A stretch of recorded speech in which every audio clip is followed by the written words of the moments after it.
சொல்ல வேண்டிய கருத்து என்னவென்றால், தமிழகத்தில் யார் முதலமைச்சராக இருந்தாலும் அவர்களை மரியாதையாக பேச வேண்டும். யாரும் தேவையில்லாமல் அவர்களை அநாகரிகமாக பேச வேண்டாம். அவர்கள் என்ன சட்டங்கள் நம்மளுக்கு கொண்டு வந்தாலும் நன்மைக்காக கொண்டு வருவார்கள் என்பதாக கருத வேண்டும் தமிழக மக்கள் அனைவரும்.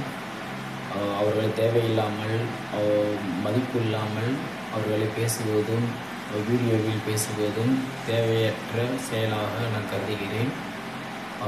தமிழகத்தில் இதுபோன்று தமிழக முதலமைச்சரையோ இல்லை இந்திய நாட்டு பிரதமரையோ இல்லை அமைச்சர்களையோ யாராக இருந்தாலும் அவர்களை அவதூறாக பேசுபவர்களை கடுமையாக நடவடிக்கை எடுக்க வேண்டும்.